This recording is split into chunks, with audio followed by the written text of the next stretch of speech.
Halo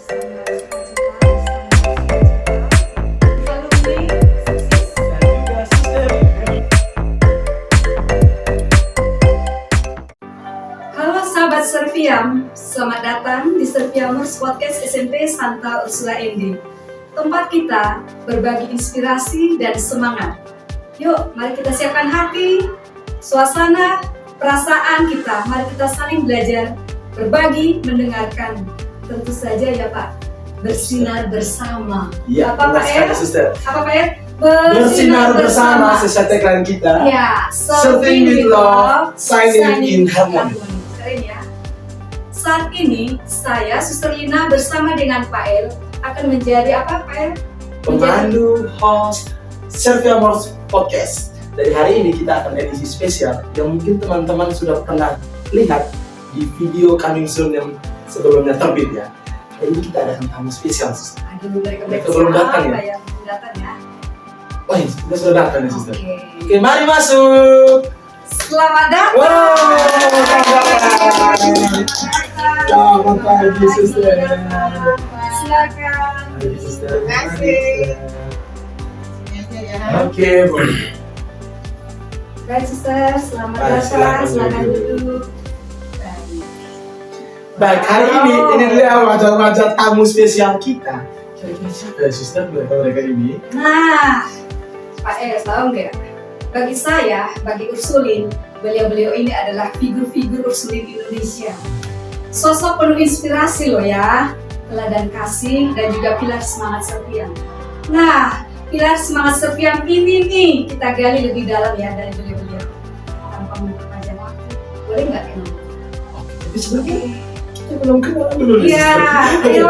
Baik, saya Pak El, saya akan menjadi host hari ini. Dan kali ini saya akan ditemani host spesial juga. Kenapa? Karena beliau, suster yang di ujung sana, turun gunung langsung dari kepala sekolah menjadi host khusus untuk edisi spesial Serviamers Podcast hari ini. Dari saya Pak El, dan ini adalah Suster Lina. Oke. Terima kasih Pak Elvin. Saya juga akan memperkenalkan lebih dalam host kita Pak Elvin. Dia adalah guru matematika, wali kelas, dan juga alumni SMP Santa Ursula ND. Gitu ya. Kita tepuk tangan dong. Keren ya. Kita orang dalam. Orang dari semua ini. Baik, kita kenalan dong beliau-beliau ini. Baik, silakan dipandu. Dari Suster yang satu ini kita siapa ya?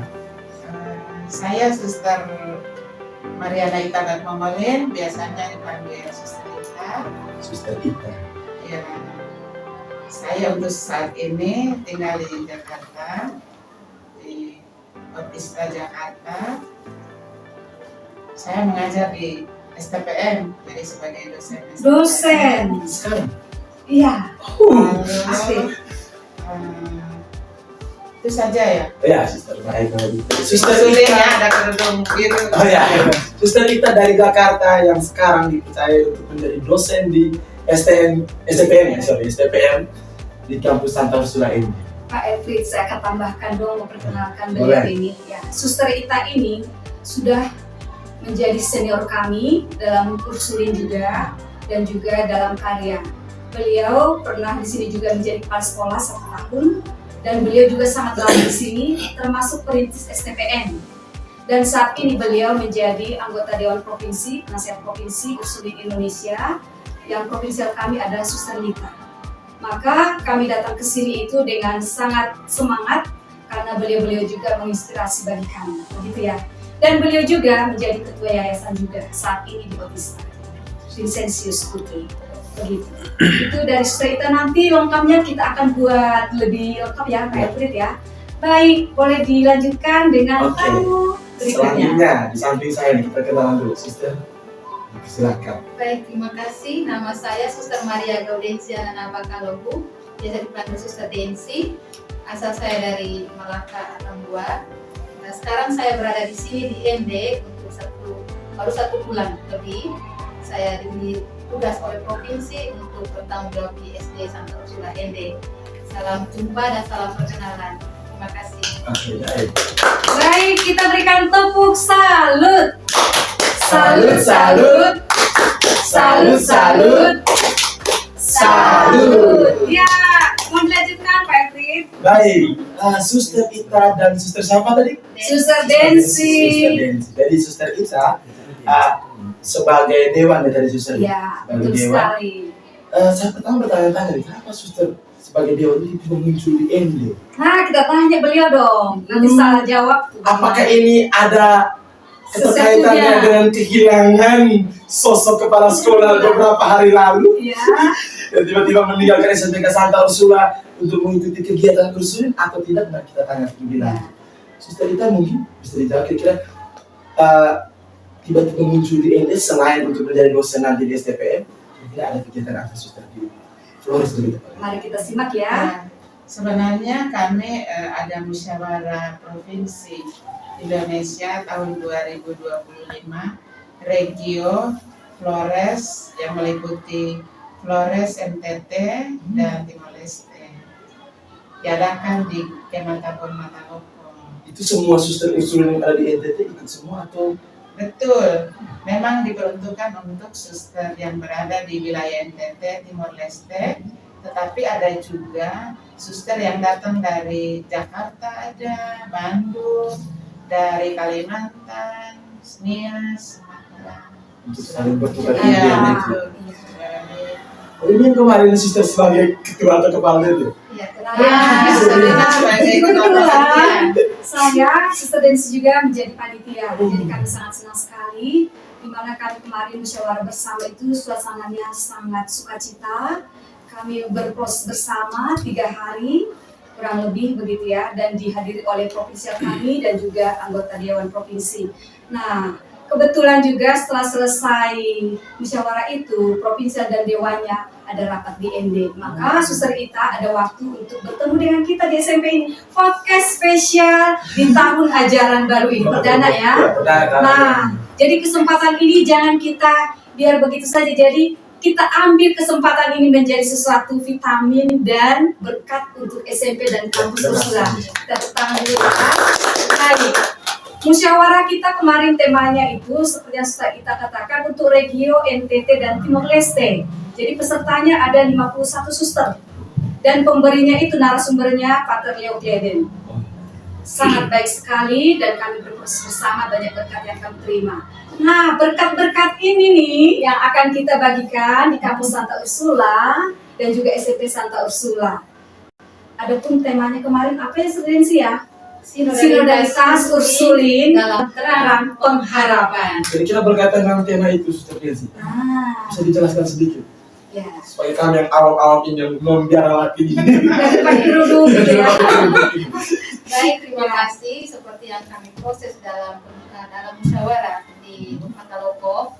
Hari pertama kami bertemu dengan Pater Leo. Beliau menyampaikan bahwa perjalanan hidup kita itu seperti Bapak Abraham yang sebagai seorang peziarah, dia pergi, dia keluar dari tanah airnya, meninggalkan keluarganya, keluar dari zona nyaman untuk mewartakan kasih Tuhan.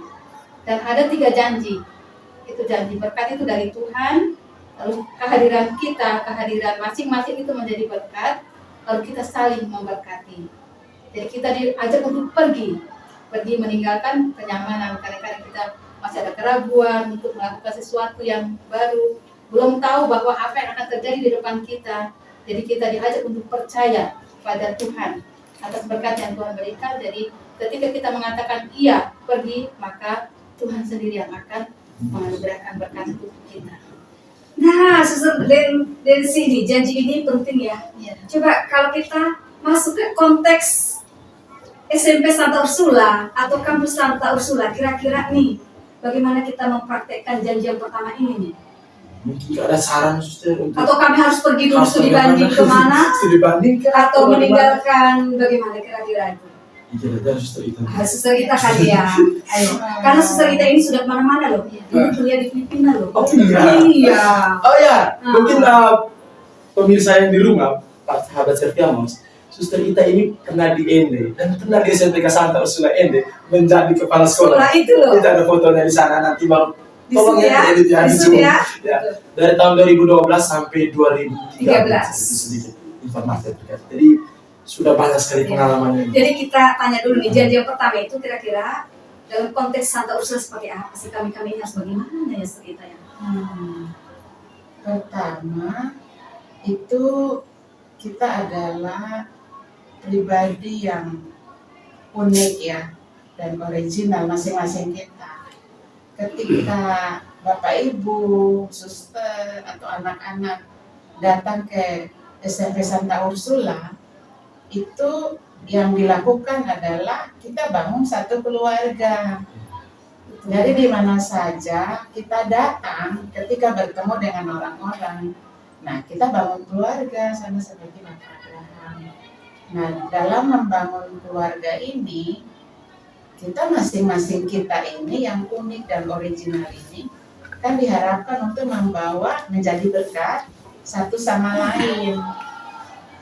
Sebagai guru, suster, sekolah itu menjadi teladan ya bagi anak-anak, menjadi ayah dan ibu bagi anak-anak, lalu sehingga anak-anak ini merasa bahwa kami sebagai anak-anak ini memiliki figur yang bisa diteladani sama seperti orang tua kami di rumah, sehingga kalau harapan itu bisa ada di dalam pribadi kita masing-masing dan keluarga yang kalian katakan sebagai shining in harmony, bersinar dalam harmoni itu kan bersama. Jadi tidak ada satu yang matahari sendiri, tetapi kita bersinar bersama-sama sebagai satu keluarga Dalam harmoni dan keunikan ya, masing-masing. betul, Ya. tetap dalam keunikan masing-masing. Berarti sekarang ini konteksnya sudah bukan lagi antara guru murid atau kepala sekolah dengan Menjadi guru, keluarga. tapi fokus pada keluarga. Tapi tetap fungsinya tetap berjalan. Figur. Fungsi. Berjalan. Jadi kepala Fungsi sekolah tetap jadi hanya yang fungsi. berbeda adalah fungsi. Tapi kita sebagai pribadi ya kita sebenarnya sama sih, yang beda hanya fungsi. Ada yang kepala sekolah, ada yang berperan sebagai guru, tata usaha, siswa. Jadi memang dalam hal ini ya kita melihat bahwa yang harmoni ini ya dalam keanekaragaman atau keberagaman kita sebagai Yang unik tadi ya. Baik. Nah, Setuju ya? setuju Siap sekali. sekali ya. Pak El mungkin saya bisa menambah. Oh, ya, Memang baik. di cerita ini saya pernah belajar bersama beliau di Malang. Pesan seperti tadi, jangan sampai yang satu unitnya terang, yang lain redup. Nanti bisa yang dari redup itu akan menarik yang terang itu. Jadi memang harapan untuk kita kampus Santa Ursula ND ini, saya melihat SMP ini sudah sangat bagus ya, bersih, rapi, disiplin anaknya, terus guru-guru juga sudah bertanggung jawab dengan anak-anaknya. Semoga SD dan juga STPM kita bersama. Jadi kita bergerak bersama. Jadi jangan sampai SMP sudah bagus ini, terus SD juga bergerak untuk biar kita sama-sama berpikir untuk maju supaya Santa Ursula ND ini bisa makin shining in harmony. Iya, keren sekali ya, bersinar bersama ya. Siap ya, siap ya. Siap. Siap ya. Karena kebetulan suster Denzi baru berapa lama suster? Kurang lebih di 1 sini. bulan lebih. Nah, kira-kira suster Denzi dulu nih. Tadi baru janji pertama loh. Ini baru Oh ya, kita lanjut dulu ya. kita kali Ya, janji kedua. Yang Ya. kedua tadi apa ya suster? Nah, itu dia. Silakan janji keduanya Menjadi apa ya? berkat. Menjadi berkat. Oh, iya. Oh, menjadi berkat. Nah, oke. Kita langsung ke lanjut kedua ya. Oh iya, Lanjut kedua. sebentar dulu, menjadi berkat. Ada loh kemarin itu di bold gitu ya, di stressnya itu. Kita itu dipanggil menjadi berkat loh ya. Saya, kita semua, anak didik kita, apapun yang menjadi tugas dan fungsi kita dipanggil menjadi berkat. Baru kita mampu untuk membagikan berkat itu. Jadi kita miliki dulu dan kita diutus menjadi berkat. Jadi dia teman-teman sekalian, jadi Berkat. dari awal kita sudah diberkati. Sekarang saatnya kita memberkati. Iya. Jadi kita saling Kita menjadi berkati. sumber berkat Sumber berkat. istilahnya. Bukan sumber-sumber yang lain. Oh iya. Ya, apalagi troublemaker. Ya, Sumber jangan sampai besar. kita menjadi troublemaker gitu ya. Tapi kita dipanggil menjadi apa? Berkat. Berkat. Oke. Jangan-jangan Oke. problem tadi merupakan berkat juga. Troublemaker itu juga bisa menjadi bagian dari berkat. Dari sebuah Setuju masalah. nggak ya? Ya. Kata Pak justru dari orang yang troublemaker tuh bisa menyucikan kita juga. Jadi kayak kita, oke, kadang-kadang kita berhadapan dengan orang seperti itu, kita kenapa orang begini? Mungkin Tuhan mau mengajarkan saya untuk sabar berhadapan dengan mereka. dia berusaha untuk memperbaiki. Tapi kita kupas dulu sedikit ya troublemaker ini ya. Contohnya nih, ada satu kelas nih, satu anak tiap hari terlambat terus. Itu kadang-kadang menjadi gurunya jadi suka marah, bapak ibu guru yang pikir juga marah. Kira-kira ini bagaimana supaya nanti endingnya itu menjadi berkah? Kita ambil satu Coba. kasus dulu. Soalnya ini kasus ini Kita mungkin dari zaman tulis. cerita ya, atau mungkin dari dulu memang terlambat. Dulu bagaimana sih? Sudah disiplin kah? Atau bagaimana ya? Cerita ya. Tadi saya sudah katakan tentang keberagaman ya. Keberagaman itu kan bisa laki-laki dan perempuan, bisa usia, bisa kepribadian, bisa karakteristik yang baik dan tidak, yang perlu dikembangkan. Jangan kita katakan tidak baik, tapi yang masih perlu dikembangkan. Nah ini yang anak yang tidak disiplin, ini mungkin yang disiplin ini yang perlu dikembangkan. Saya kira di mana-mana semua ada sih sama, Gitu ya. selalu ada seperti ini. Nah kalau menurut saya sih, wali kelas, guru-guru, jangan menyerah.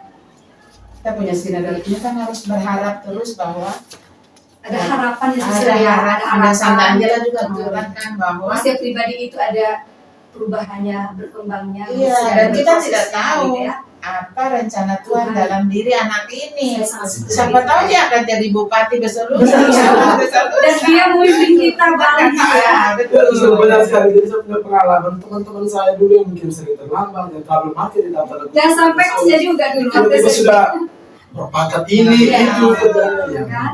Betul. Setuju ya. Jadi kita harus sabar ya, jangan menyerah ya. Iya. Karena anak selalu ada pola perkembangan anak-anak itu kan beda-beda.